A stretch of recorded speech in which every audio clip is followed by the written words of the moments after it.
In November 1999, a beachcomber in British Columbia picked up a weathered white glass bottle, completely unaware that the letter inside would solve a tragic, 20-year-old mystery.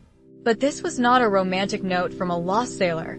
It was a desperate, final communication from a young mother who had vanished into the freezing Pacific Ocean 2 decades earlier. The story began on a stormy night in November 1979, when 33-year-old Sandra Cleaver boarded a small boat with her husband in Vancouver. The couple was heading home across the treacherous waters of the Strait of Georgia, a passage known for sudden, violent winter storms.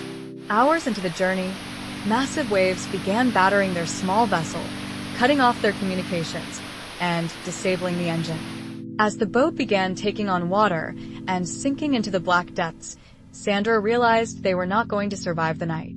With the vessel rapidly slipping beneath the freezing waves, Sandra scrambled to find something, anything, to write a message to her young children. She scribbled a heart-wrenching goodbye on a scrap of paper, pleading for whoever found it to contact her family in Vancouver, safe in the knowledge that her words might survive even if she did not. She stuffed the note inside an empty glass juice bottle, sealed the cap tightly, and tossed it into the raging, pitch-black sea.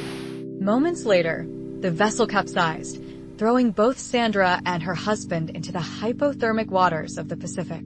The next morning, search and rescue teams found the husband clinging to a piece of debris, barely alive and suffering from severe hypothermia. But of Sandra Cleaver, there was absolutely no sign, leading investigators to assume her body had been swept out to the open ocean, never to be found.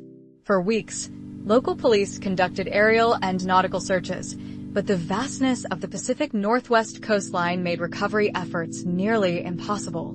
Eventually, the official search was called off, and Sandra was declared lost at sea, leaving her young children with a lifetime of unanswered questions.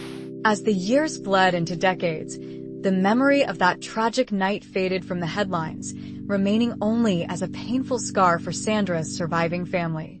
Meanwhile, the small glass juice bottle was embarking on an incredible, silent journey through the complex currents of the Pacific Northwest. It survived fierce winter gales, navigated rocky shorelines, and avoided being crushed by heavy commercial shipping vessels for 20 long years. But here's the twist. The bottle did not travel thousands of miles across the globe as many ocean drifts do. Instead, it stayed remarkably close to home.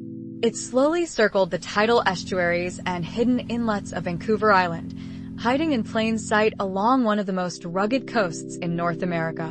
In November 1999, exactly 2 decades after the shipwreck, a man named Brian Hillman was walking along a remote beach on Vancouver Island. Hillman spotted a glint of glass wedged tightly beneath a massive, moss-covered log that had washed up during a recent storm. Brushing off the wet sand and saltwater grime, he realized there was a tightly rolled piece of paper preserved perfectly inside the glass chamber. Carefully unscrewing the weathered plastic cap, he used a pair of tweezers to extract the dry, intact note that had been sealed away since 1979. The message, written in fading blue ink, read, "To whoever finds this, please tell my kids I love them and that I did not want to leave them." It was signed by Sandra Cleaver.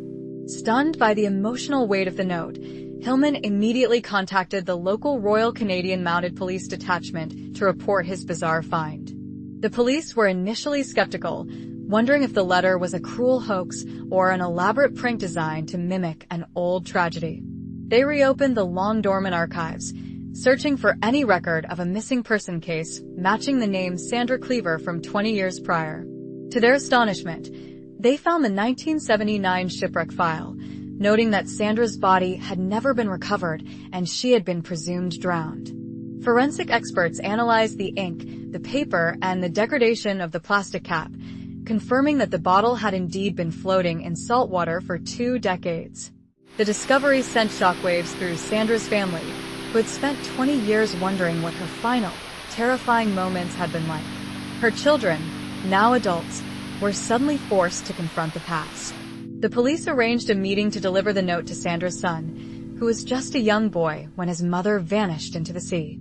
Holding the physical piece of paper his mother had held as she faced her death, Her son felt an overwhelming wave of grief, but also a profound sense of closure.